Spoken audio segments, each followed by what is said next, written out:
Mwenda ndaba abantu abatambula naye nga simenti gena mali mba nakagula obwenti nyamuka ku kirasi wano.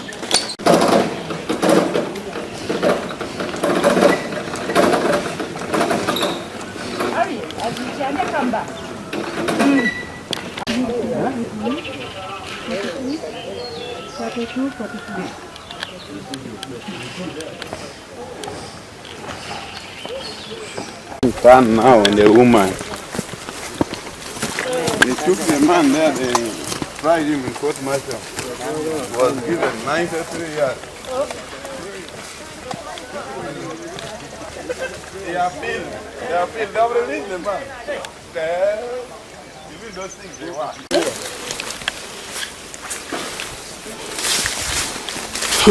They're slaughtering themselves, we are like the pigs.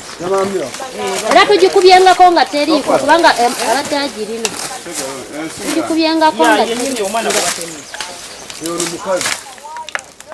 Adusenga ddeeyo mukazi wattu. Your soko is not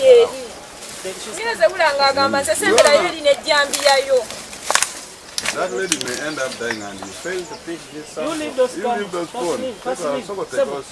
Soko take gambute. So manya, you go to Aliro. Tomorrow you Soko take out. Like us.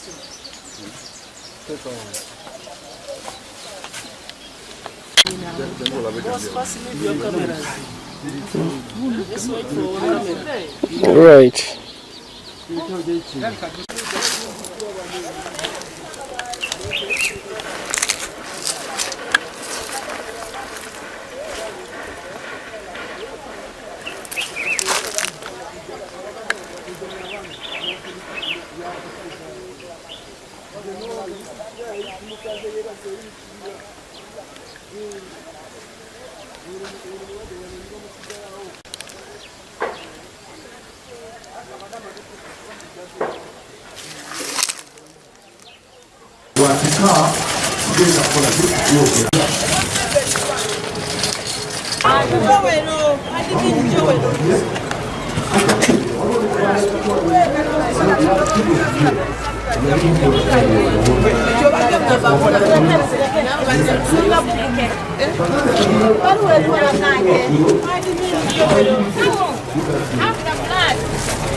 Bageze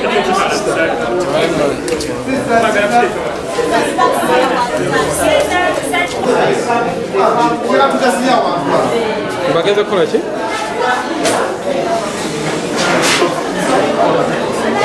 Kale sokola kati ndi mukola eh?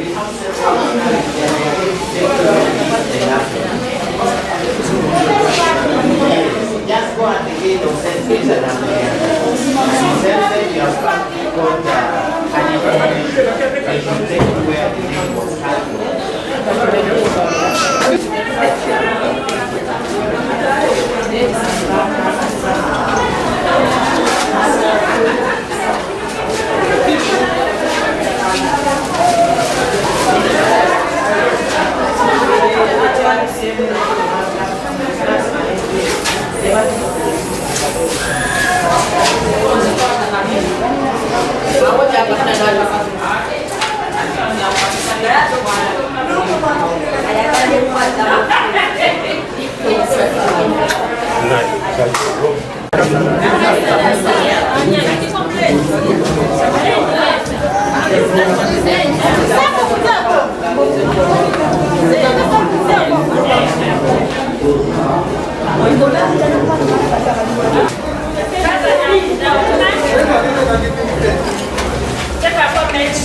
ngasalira bitooke awo kati mpulidde mmala agamba nze semberayo eri nejjambyayo ngenza okutunula weti nga mutemye ensooka awo wenzirukidde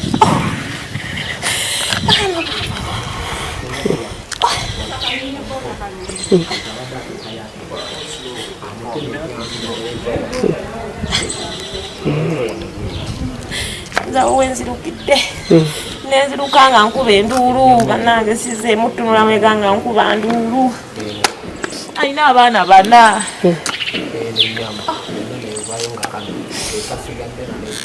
azze ku makya nga azze tukole tubadde tukola kati enule wajjidde n'ayimirira okumala dakiika 3 ng'ali bw'ati nga ffe tetumanyi kyakwatidde mabega kati n'ayimirira ne mugamba ne lwaki omukazi tomwesonyiwa akugambye nti nno yetadda mabega n'angamba kaŋŋende mwegambire nze kennyini kati nze mbadde ndi bize ndi mu kusala ate baagala nako naye ng'omuwala yamugamba nze neesonyiwa nakoowa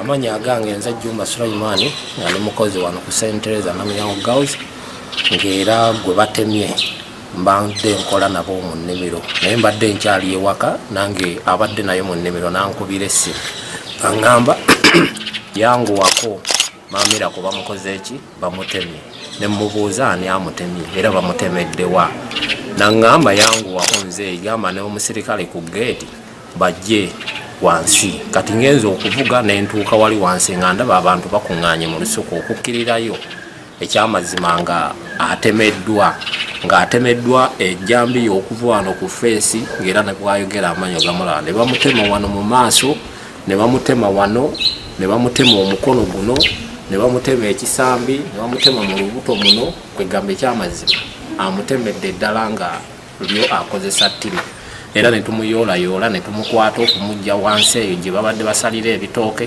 ne tumutwala paka ku ddwaliro lya gavumenti emukono entuuka awo abasawo ne batuyambako era bo bakoze omulimu ogwabwe gwe bagukoze batera okulwawo naye luutu eno bafuddeyo era ne batuwafunira n'ambulensi emututte emulago obuzibu bagamba mbu banne bakola nabo nti baali beeyagalako banange era nakitegeerako mu ntandikwa nga womanyi abakozi omubeeraawo nga mukola okwegomba kubeerawo kuba kyo kyabuntu ne beeyagalako n'ekirabika omuwala n'atuuka ekiseera ekyo n'akikola ki n'akivaako kyempuliddeko nti omulenzi abadde yeegayirira okuddingana n'omuwala naye ng'omuwala agaana kiyinzika okuba nga kyekivuddeko ensonga emutemeza essaawa za kakati we tubeeredde ku ddwaliro emukono gyempuliridde amawulire nti naye yeesaze era baŋŋambye wenkomyewo wano ku ssomero baŋŋambye bamututte ate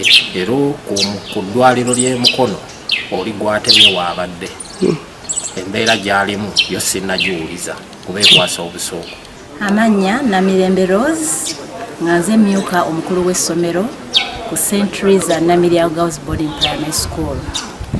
Ntuusa wano ku makya zibadde nga ssaawa 3 ne tufuna ekikangabwa omu ku bakozi nga jadduka ng'atugamba nti waliwo banne abeetemye mu nnimiro. Kyenkoze nga administrator nkwataganyizza n'omuvuzi w'emmotoka y'essomero okulaba ng'atuuka ku muntu gwe batemye bamugyewo bamutwale mu ddwaliro. Kikolebwa mu bwangu nnyo kuba tulina emmotoka n'abavuzi abakoze mu bwangu ennyo ekintu ekyo. Bwe maze okulaba ng'omulwadde atwalibbwa atemyatemeddwa ne ŋŋenda emmanga okulaba ekikolwa bwe kibadde eky'okutemaatema ng'oli yatemye naye akyaliwo naye nga naye yeesaze yeetusizzaako obulabe. Ne tukwatagana mangu nnyo ne poliisi nabo amangu ennyo batuukiddewo ne balaba embeera ebaddewo ne bakikwataganya mangu nnyo ne tubagamba oli gwe batemye agenze mu ddwaliro era essaawa eno wenjogerera bamukozeeko emukono Namirembe ne batwala ifaalo leeta batuusa e Mulago bamukolako. Noono eyatemye poliisi emutute kuba neetadde mu mbeera nnungi kuba naye amaze ne yeeteekako obulabe bamututte emukono. Kati akaseera kano waliwo era patro ezze ekyanoonyereza nnyo okumanya entandikwa y'ensonga eno. Akaseera ako ge mawulire ge tulina naye nga buli kimu kikwataganyizibwa bulungi.